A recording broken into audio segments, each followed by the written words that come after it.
Hi and welcome to The Courageous Collective, the podcast where we celebrate diverse women who dare to do things differently. I'm Rupa Baradva, a copywriter and communication specialist. I work with women entrepreneurs to help them get clear on their brand messaging, and I help them become more visible to their target customers using PR. And I'm Vardeep Edwards, founder of The Branding Fox, a design consultancy that supports women in business with their branding and design needs. After working in corporate roles, we both took the leap into self-employment and created our own businesses where our skills and experience could really shine. But something we both noticed was the lack of women that looked like us at events, on speaker panels, and in the media. Which is why we created the Courageous Collective podcast. This is our platform to celebrate and champion diverse women who are smashing it in their businesses. In each episode, we speak to a female founder about the story behind their business. We explore their inspirations, the challenges they faced and how they've dealt with them. And we talk about what they're yet to achieve. Welcome to the Courageous Collective and enjoy today's episode. Hi and welcome to the Courageous Collective podcast. I'm excited to introduce our special guest today, Advita Patel, founder of Comms Rebel, an employee experience and internal comms agency. Advita is a powerhouse with tons of experience in internal comms, having spent 19 years in various roles and companies before starting her own agency. But that's not all. She's also a qualified coach, co-founder of A Leader Like Me, which is a membership for underrepresented women, a podcast, a speaker, and co-author of a new book called Building a Culture of Inclusivity, which is out in June. Advita has spent her career helping people thrive at work. Her Unleash Your Inner Rebel conference, now in its second year, is for comms, HR, and marketing leaders who want to make a greater impact at work. Rupert and I have been lucky enough to work with Advita for a while now, and we can't wait to dive into this conversation with her. So let's get started, Advita. Welcome to the Courageous Collective. It's such a treat to have you here. Thank you both. I'm loving it. I think this is brilliant. I'm so excited for our chat today. That's brilliant. Thank you. So do you want to tell us a bit more about why you decided to go into self-employment? Previously, you worked for a number of different companies. So what made you take the leap? A variety of reasons, actually. To be honest with both of you, I never intended to work for myself. I saw my parents, who were entrepreneurs, work for themselves for many years, which meant you saw the good stuff, but you also saw not the good stuff, right? So not knowing the consistency of that income, the ups and downs of work, how much effort you have to put in, the energy. I saw all of that from being a very young age. So I didn't really grow up in a traditional home where parents may come home and talk about work colleagues or the office or, you know, what they got up to, that kind of stuff. It was all very much very entrepreneurial, which kind of put me off, to be honest. And I wanted this very consistent career, you know, going to the office. I get my salary on the set day every month. And, you know, I don't need to worry too much about where my next bit of income's coming from. And that was fine for about 20 years. And then I got stuck, to be honest. I felt a little bit lost. We talk about the glass ceiling, you know, for women. There's a concrete ceiling for women of colour, which is very difficult to break through once you get past a certain kind of the certain level you want to get to. And I found it increasingly difficult to move into more director level roles, especially in the north of Manchester. And every time I spoke about progression, I was told to relocate to somewhere else, or to just bide my time, or to move sideways and get more experience.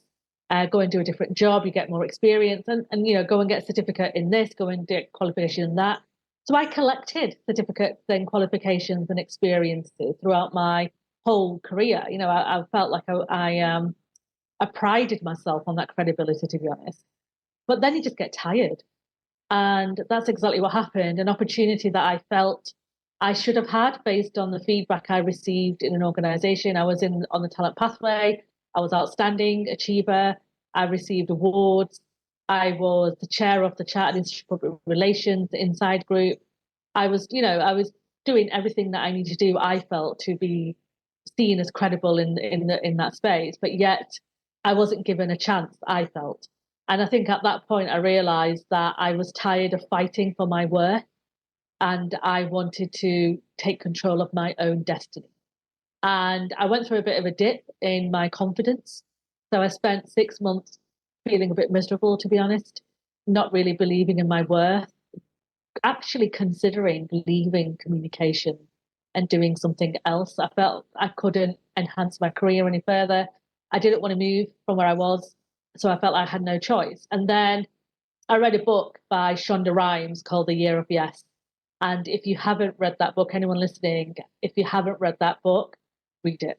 Honestly, it was life transforming. And that's really big words, but it really was. And I actually listened to the Audible book first. So it's Shonda narrating her book. And Shonda Rhimes, those of you who don't know who she is the writer and an incredible producer of some really big programs in the US like Scandal, Grey's Anatomy, those kind of programs. And she's brilliant. So it really surprised me that's a really successful woman, as you would see a successful woman, still felt these inner critics and demons where she didn't feel like she was good enough. So she basically spent a year saying yes to opportunities, and it changed her life. And after listening to her book, actually, I thought, right, I'm going to do the same. And on the day I finished her book, I received a phone call from a woman called Simone Roach, who is the CEO of Northern Power Women up here in the north of England, who was looking for a speaker because somebody had dropped out of her event that she was organising. And I was going to this event because I was receiving an award.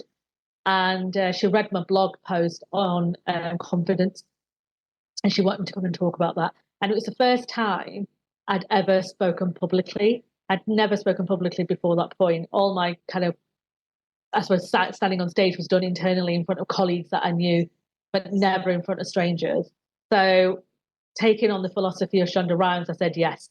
And it was on that day, so that was 2018 in June, I made the decision that after I did my talk and it went really well, I decided, standing on the balcony, it was in the Ernst & Young offices, I think, and they've got a lovely balcony. And it was a really lovely day, which is a very unique occurrence in Manchester, to be honest. And I felt like the signs were speaking to me. And I made a decision with a glass of Prosecco in my hand that I was going to start my own business. And that was in June 2018. And I decided I was going to launch my new business in January 2020 because I felt like 2020 was going to be a great year. And that's what it is. So as we all know, what happened to 2020. But I did. I launched Comms Rebel in January 2020 after spending a year and a half uncovering what I wanted to bring into the workplace in terms of my value. So a bit of a long story, but that's really what led me to where I am today.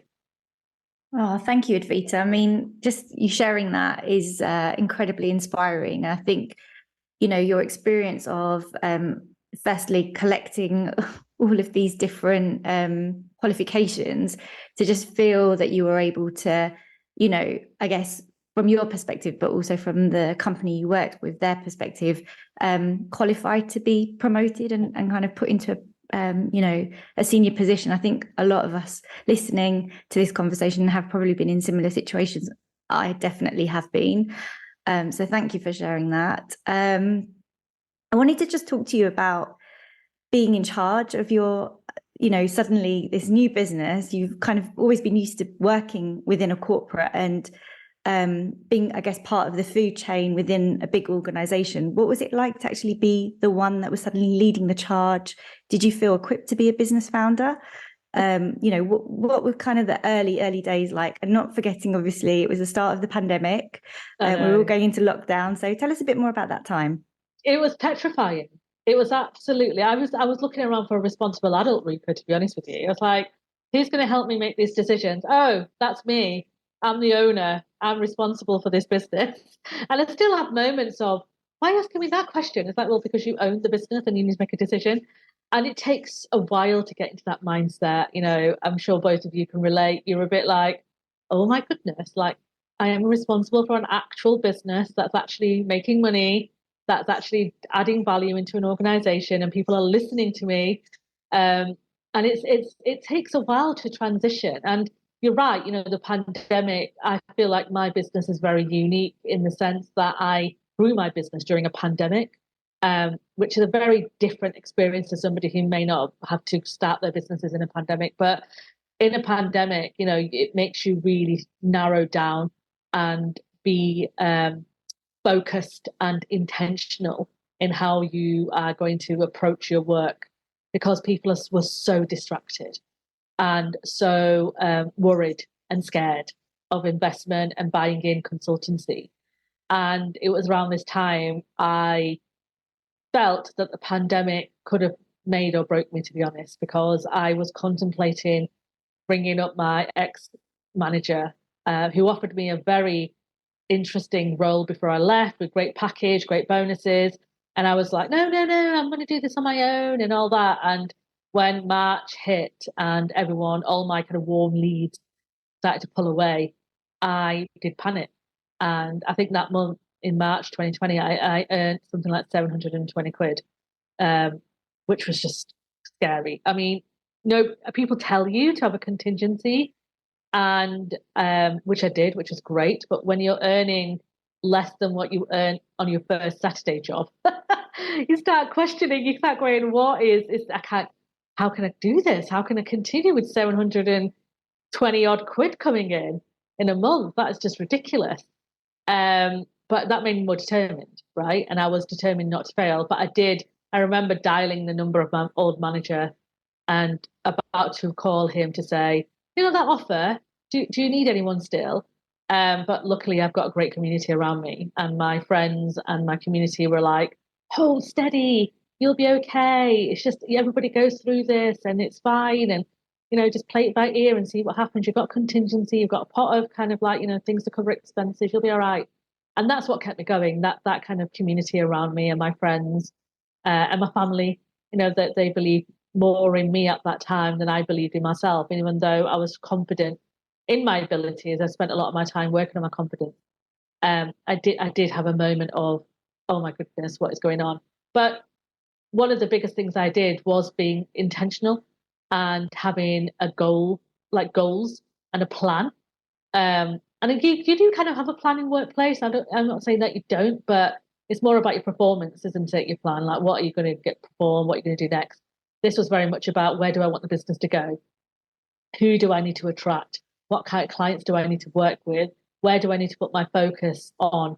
There was lots of distraction, as you can imagine, with everybody, and I wanted to be really prepared and ready to go. And that made a massive difference to how I became a business leader.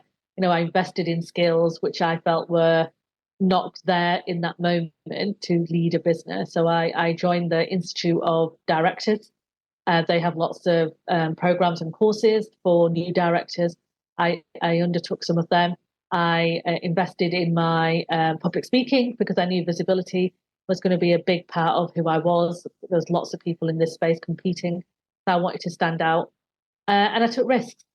And I think, you have to take risks as a business owner, because if you don't, you're kind of not allowing yourself to understand where you fit into this world. So I think anyone who owns a business will relate in terms of risk taking is a big part of running a business, because you have to put yourself out there in a very uncomfortable position at times to give yourself the stretch that you need to help your business grow. And those are the kind of things that worked at that time. It was hard, don't get me wrong, it was really hard, but I owe it to my very lovely friends that I have around me and the community that I built around me as well. That's amazing, Advita. My goodness, there's so much information in there. And it's so refreshing to hear that you struggled in the beginning, not in a negative way at all, but just in contrast to a lot of the information that we are fed online of how easy it is to, get started and all the money that you could earn. You just do this, but it's not, it's never a straight linear clear path when you're running your own business, and every business is different and every business journey is different. So it's really great to hear where you were and where you've come to as well, and be able to see that outcome. And some great learning tips here as well about taking a risk as well, definitely. And it kind of feeds into what you perhaps need to be like as a business owner as well, and a leader. Definitely. I think it's really important to those listening. We do have lots of people claiming to be turning over 6 figures in a month. You can join my course and I'll help you get 30,000 leads. all that kind of nonsense. And it's not real. It's not realistic. And it's probably 0.01% of people who may earn six figures in a month, but they are earning six figures from people like us who may invest in there to show us how to earn six figures in a month. And I think we put too much pressure on ourselves as business owners and as female founded business owners, because female founded, underrepresented business owners, we have a lot, like we have to contend with, and comparison is a thief of joy, right? So when you see other people celebrating the successes, you are pleased for them. I'm not saying that you're not, but you're also kind of thinking, oh, I need to be turning over, X amount of money a month to be a success as well. And I'm like, that's a load of nonsense. No, you don't. You need to be turning over enough money to keep you living in the means that you want to live in, right? Look at what you need to earn and what you need to earn in terms of basics, and then earn in terms of having a good life. I don't think just because you're not turning over, 7 figures doesn't mean you're not a successful business owner. And I think that puts a lot of people off from running a business because they think they have to be, turning over certain amounts of money. And I think we put a lot of pressure on ourselves as well when we compare ourselves to those individuals. And I always say to people, ask advice, that I always say, look at the base you have to earn. And it's always less than what we think it is. And then what kind of lifestyle do you want to live? And then work from that. What kind of lifestyle you want to live, not the kind of lifestyle you think you should live. And those are two different things. And be realistic with that. And it's hard, but you have to ignore some of that noise around you, around these people that can really put you off from doing what you want to do and living your dream. Yeah, absolutely. And I think the online space is just ripe for it, isn't it? Yeah. And, and interestingly, because you started your business in the year of pandemic, we were pretty much living in the online space even more than we were before. Yeah. How did you get out there? What was different to what you did before? And how did you think about becoming more visible on social media and building your network around that? I became bolder, I should say. I think I've always been bold, but I became bolder with my approach. I realized the privileges I had as a business owner, that I didn't really owe anything to anyone really. And when you name your business Comms Rebel, people expect you to be bold and be brave and speak up about some of the challenges that others may face in the workplace and how they may address it to thrive rather than just survive in the workplace. So I was bold, and it's scary, right? And I got trolled. I've shared this a couple of times, but I haven't shared it widely. But I got trolled in my first year of business. Somebody was trolling me who obviously disliked me for whatever reason. And they used to send me like job requests, and then I used to send the information to them, like proposals, and they used to email back going, you're not credible, you're not good enough, you're not qualified. Our directors have said that your business name is terrible. We're never going to hire anyone with a rebel in their name. We looked at your credentials and you don't have the qualifications either. I'm not quite sure why you believe you can set up your own business. And at the time, it felt very real. I was like, oh my God, like what is going on? And then I realized actually it was a troll, and I felt a little bit naive because I feel like I'm quite street smart in this kind of stuff and aware of when people are trying to be mean or a bit cruel. But this was another level, in terms of trolling. But you put contingencies in place like I did. So I removed Calendly because Calendly is where people could book appointments with me. And this troll or trolls were using that to abuse the system. So I removed that and brought in a VA. I spoke up even louder about some of the stuff I was doing because I was proud of what I'd achieved. I stood up for doing things the right way. So those of you, who followed me on socials and seen some of the stuff I shared, I spoke up about organizers who weren't having representation at events, having an all white lineup with no representation there. I spoke up about it and I was quite bold. And I did receive DMs from people saying that I am being grossly unfair and I don't understand what it's like to run an event and I shouldn't really be saying stuff like this. And there's no talent. That's why they couldn't find the right people, which is why I created the underrepresented speaker list, because I was like, that's a load of nonsense. There's loads of talent out there. You're just not looking hard enough. So I made it easier for them. And now on that list, we have like 150 names of people working in the marketing comms and other areas and industries who are underrepresented, who want to speak and can speak. And that's how I became more visible. I just spoke up and I was consistent as well. I showed up. I had a newsletter. still have a newsletter that I show up, that Reaper very kindly supports me with. And those kind of things is really important, right? You've got to keep showing up for your community. You've got to keep having a voice as a business owner. People need to know what they can trust you with and how you can help them. And I think those days where, you may have been recommended word of mouth, it still kind of exists and it's still important. It's not as easy anymore as a new business founder to do that, because there's so much other kind of competition and there's so much other noise and distraction that it's a bit difficult to kind of break in. And I do think when you're an underrepresented person as well, it's even harder, because bias plays a big part in it. People find it uncomfortable to work with different types of people. I'm being honest, research and stuff I did for my book quite clearly showed that if, the dominant culture do find it more uncomfortable to work with people who are different to them, that you have to work harder to persuade them to buy you into that business. Why should they choose you? A minority founded business over a business that they over a business of founders that they relate with more, in the same kind of area, same kind of education, the same race, that kind of stuff. So you do have to work a bit harder. So it's really important to be visible, and it's really important to have your voice heard, and it's important not to shy away from it and ignore the noise, right? So I always say you can't be everyone's cup of tea, otherwise you'll be a mug.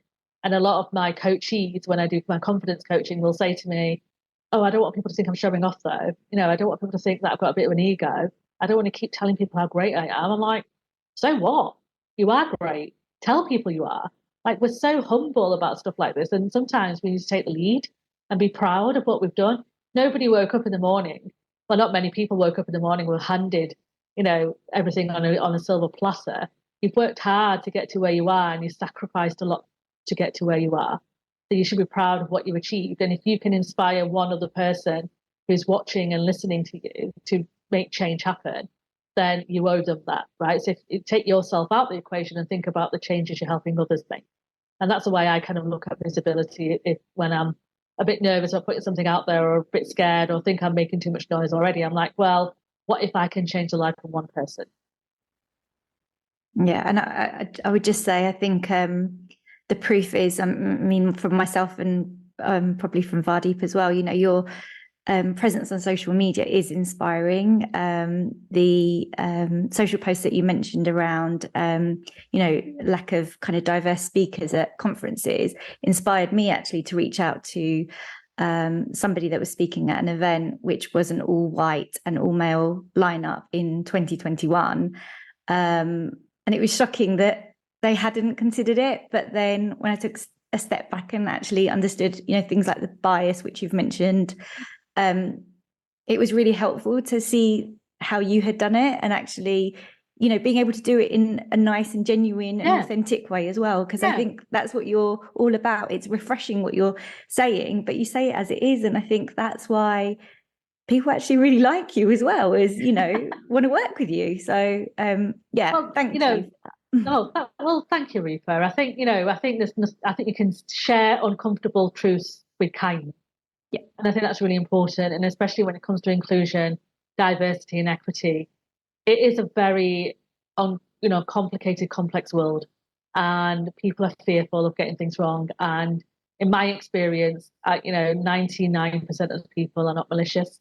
They are not cruel. They genuinely have made mistakes, and they can't see beyond their lived experiences. And sometimes you have to give them credit and give them a chance. And I'm all about giving people chances, right? So I will always try and educate and help them learn. And if they don't take that on board, then we have a choice to make. We can either, remove ourselves from that situation, or in my case, try and do something about it. So when I had organizers push back and say there's no talent, that's why we've not done anything. I did create the underrepresented speaker list and actually tag a load of people, and still continue to tag a load of people, to demonstrate actually there's lots of talent, but you're just not looking hard enough. And I do that, like you said, I do it with kindness, because I always try and see the best in people where I can. And then if they continue to keep doing the same thing over and over again, that's when my patience is a bit low and my tolerance is low, and I will call it out and say that this is not on. And if you want to, if you're saying this thing about inclusion, but yet you're doing this, it's performative and it's tokenistic. And you basically need to sort yourself out, because there is a line where, the tolerance, and you're still not being mean. You're still doing it with kindness, but you're being firmer. Like, I am not going to spend any more energy with you if you're not willing to make the change happen yourself, because I can't solve it for you. And I'm not going to spend 3-4 hours talking to you about how you need to learn and educate. You need to be able to do that yourself. And I feel like I'm hope that, that when people do see my social media posts, they can see it coming from a place of wanting to see change happen, but a place of goodness, and wanting to also educate and help other people learn at the same time. Let's move on to confidence, because you mentioned that a few times since we've started talking. How did you personally develop your confidence, and what's helped you feel differently now to, say, I don't know, 10 years ago? What have you done personally? And then if you could just tell me a bit more about the coaching you do as well. Yeah. So I've never been a wallflower. So when I told my friends I had a confidence crash, they always seemed a bit surprised, because you can put me in a room and I can talk to anyone. I was always the one that kind of went out and chatted. It wasn't, don't get me wrong, it was uncomfortable at times being the only woman or the only woman of color in rooms at times. And I think my natural stance is to observe and listen, but also understanding that I need to be bold again and go out there. And in 2018, when I faced that confidence crash, I wanted to investigate and research a little bit more about why we feel this. Why do we have this self-esteem issue? And I wanted to kind of understand the differences between imposter syndrome, confidence, self-esteem, and all those kind of things. So I think those words are quite interchanged all the time. So I undertook loads of, as you can imagine, loads of courses. I did quite a bit of a few courses, some training, and I wanted to try and understand a little bit more about the psychology behind confidence, and when does it happen? What can we do to avoid it? How do we boost our confidence?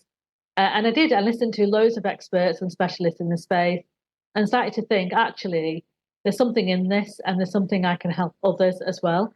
And slowly but surely started to practice some of those techniques that these experts and specialists were sharing. And I started to learn more about the brain and what our brain does when we face this confidence crisis, and transitioned because I've been a coach for 15 years, and I would say, I suppose you could call me a leadership coach or an executive coach for about 11 of those 15 years. And then in late 2018, early 2019, I transitioned into a confidence coach, and did my CMI level 7 actually in coaching and mentoring, because I wanted to enhance my skills a little bit more in some of the techniques, and understood actually this is why people suffer from confidence. And confidence, we suffer when we have sometimes low self-esteem and self-belief in ourselves, and we listen too much to what other people are telling us, and we forget who we are. If you think about, since we were children, since we were kids, we've been judged, right? So our parents kind of tell us that we need to be a good girl, need to behave, get good grades. Your teachers write reports on you. Your high school teachers will give you updates on your careers and what they think you should do and what you think you shouldn't do. I remember my high school teacher telling me, my English teacher, I used to love writing, but I remember him saying to me, it's great as a hobby, but it's really difficult as a profession. So, don't get your hopes up about becoming a writer. It wasn't as frank as that, but he implied it. And that changed my whole career path, right? Because I was like, well, okay, I'm obviously not that great at English and writing, so maybe I should do tech. So I went into like the IT route and science routes, which I was rubbish at. Science, IT, I was good at, but science wasn't my forte. But because of that comment, they drove me to that pathway. And I think we spend so much of our time being influenced by other people's thoughts about us, even as we grow up and we start making friends and we start, going to workplace. Our leaders start telling us, this is where your weaknesses are, this is where you need to build your strengths up. And all that's good. I'm not saying it's not. I think critical feedback is important for us to thrive and have that growth mindset. But in all of that, we lose ourselves. We forget who we are. And then you get married, you may have children, and that slips away even further. And I wanted to try and understand why and what happens and at what point. And that's when I transitioned into confidence coaching to help others believe in themselves a bit more and understand the difference between self-esteem and high and low confidence and imposter syndrome. And I used to talk about imposter syndrome a lot, but it was then I read the article by Ruchika Tulsian and Jodie Ann Briley. It's a HBR article, which is quite famous now. I think quite a few people have seen it. but they actually wrote a really powerful article to say, stop telling women they've got imposter syndrome, because it's detrimental to their growth. And they were so right, because when I spoke to leaders about coaching people in their teams, specifically women, and male leaders in particular, say, oh, they've just got imposter syndrome and they need to kind of get over that a little bit. And I'm like, how do you expect them to get over it? Because imposter syndrome, what I discovered in my research, is not on us, it's on the environment that we're in. If the environment around us is not allowing us to belong and thrive, then we will feel like we're imposters in that space. So it's technically up to the leaders in that organization to make sure they're creating a safe space for people to thrive so they don't feel like an imposter. It's not on us to solve. And we all have moments of feeling that we're inadequate, and that's okay. But what are we doing to help ourselves get more adequate in that space if we feel like we're not qualified to do that job? But when it comes to feeling like an imposter and feeling like we're a fraud, that's not on us. That's on the environment. And that's something that we need to be more cautious about when people start flinging that word around everywhere. Because I think there's more to it than just saying they've got imposter syndrome. And bearing in mind, the research was conducted in the 70s by 2 white women who interviewed a load of middle-class white women. And it doesn't necessarily, relate to a very robust research study either. I'm not saying it doesn't exist. I'm just saying we have to be cautious about how we may use that terminology when we're describing confidence or lower self-esteem. That's it's such an interesting topic, isn't it? Because I see it thrown around quite a lot, but I never saw it from the perspective of not having a sense of belonging. So that's really interesting to look at it like that, because you're not blaming yourself. So it's a very different view on it. I just wanted to sort of move on to A Leader Like Me that you've got set up with Priya Bates, and that's supporting underrepresented women, helping them progress in their careers. Do you want to talk a little bit, off the back of that, or the sort of women that you've been working with? Yeah, so A Leader Like Me was created in March 2020 when I asked Priya Bates, who is the co-author of the book that I've written, but also the co-founder of A Leader Like Me, to be my mentor when I first started Comms Rebel. So in December 2019, I messaged on LinkedIn and said, look, I need to have somebody I can lean on, who isn't a friend in that way and can be honest with me. And Priya and I weren't friends at that point. We were acquaintances, and I kind of knew her from LinkedIn. And then I wanted another South Asian woman who started a business, so they understood some of the challenges that I might face.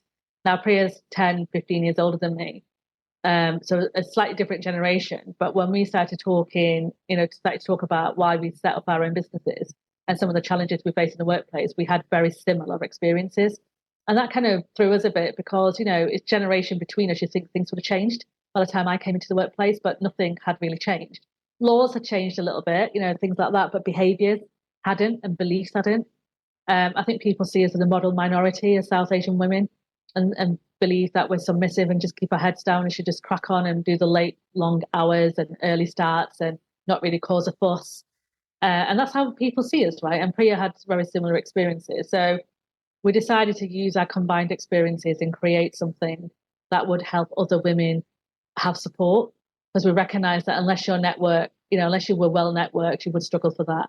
And we created a 12-week program called Flight, and we spoke about all the things that each over the 12 weeks, there's 30-minute sessions, and we spoke about things that people just don't speak about, I don't think, in workplace, like how to ask for more money, how to get promotions, how to move from tactics to strategy, how to boost your confidence, how to beat that imposter if you are struggling with that.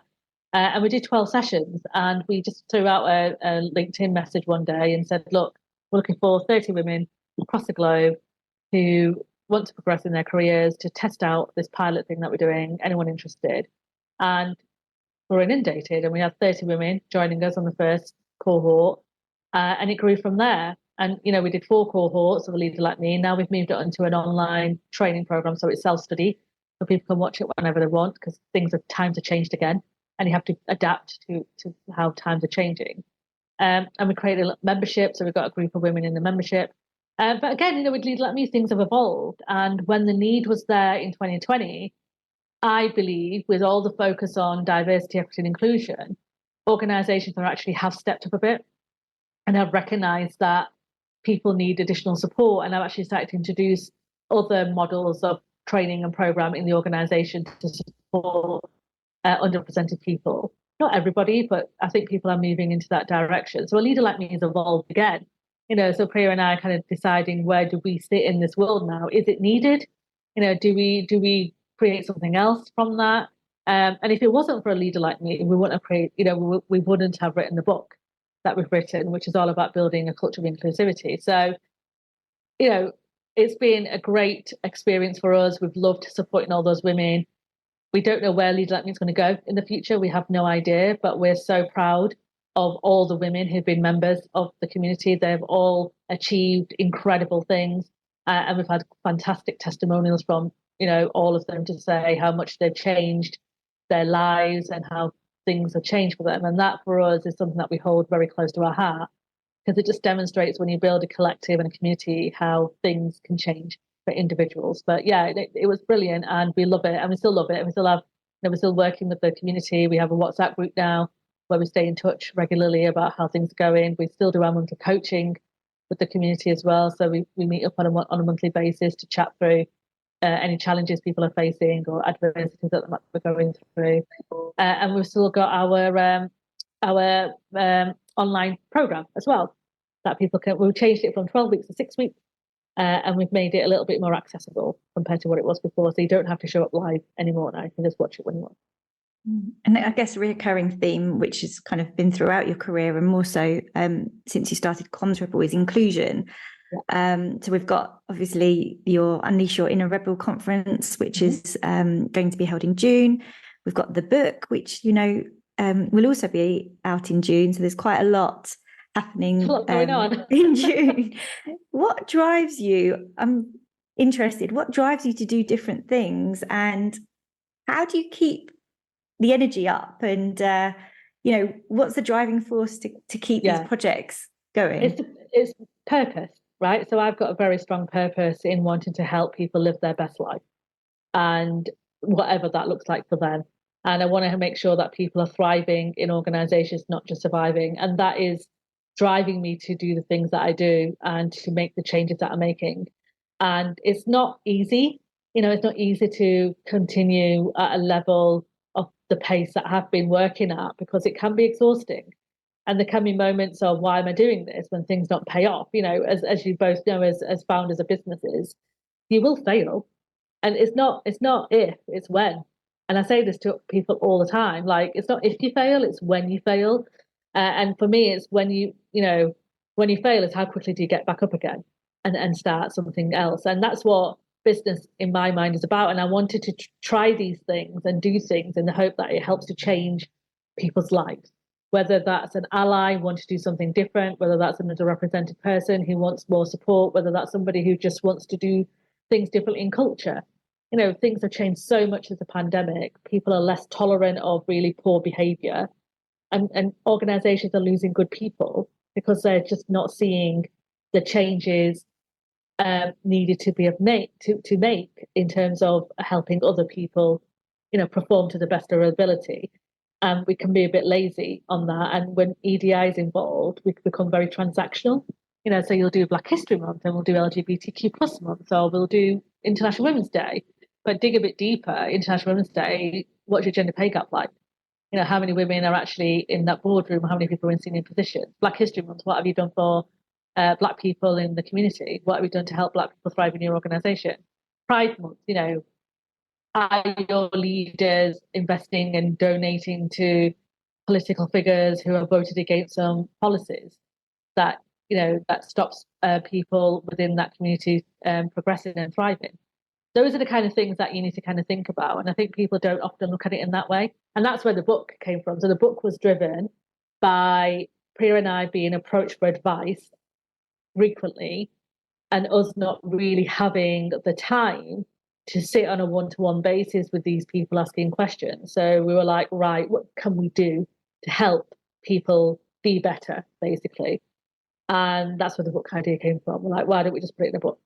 Why don't we put all the experience we've got as communication professionals, the research, the studies we did for a leader like me, the work we do with organizations and the teams that we work with, why don't we just put it in a very practical book that tells people how they can make change in their organization to build a culture of inclusivity so they can continue to perform and ultimately, whether you're a not-for-profit, corporate, charity, whatever, make money. That's what you have to do. And that's what the book is about. And that's what drove the book. And the same with the conference. And the conference was never about making cash at all. It was about bringing people together to do things differently in the world of work and how we can do that and what does that look like. And that was driven by my purpose. And I think that's, as a founder of a business, you need to know what your purpose is. Because if you don't know what your purpose is, you're going to falter. And when you falter, your confidence is going to get knocked. And when your confidence gets knocked, you're not going to be able to do anything. So figure out what your purpose is and what you want to do, whether that's a personal purpose about I want a better life for my family, or whether that's a more broader purpose, I want to help this type of individual or this community be better at this. But find your purpose and live to that purpose, because that's what's going to get you through the tough days. Absolutely. And you can really see it in everything that you do as well, Advita.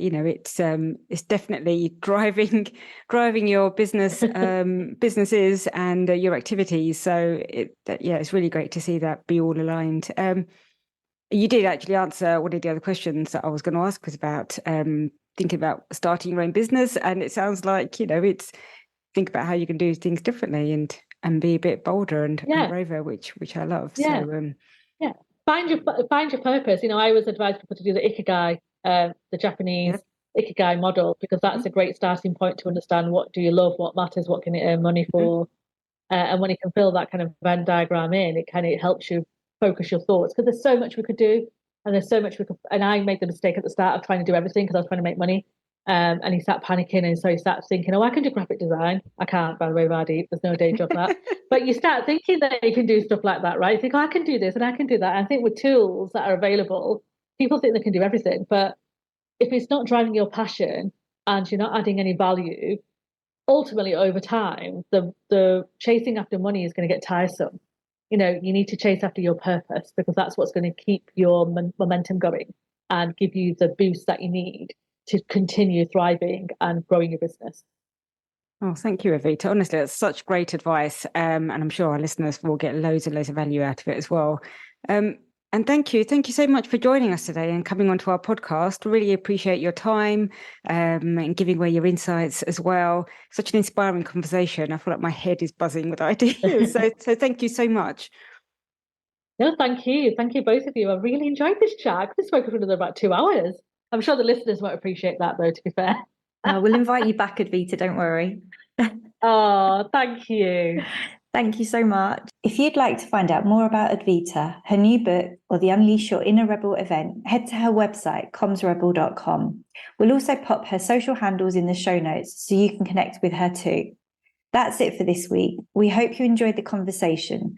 Please do keep sharing your feedback with us on social media, and don't forget to hit the follow button on Spotify and Apple Podcasts to subscribe to The Courageous Collective. Thank you for listening to today's episode. The Courageous Collective is created by Rupa Bharadwaj and Vardeep Edwards. We really appreciate your feedback, so please like, share and follow us. Please also subscribe to receive an alert for our next episode. You can find out where to follow us on social media in the show notes. And if you'd like to be a future guest, please do get in touch. Thanks, and see you soon.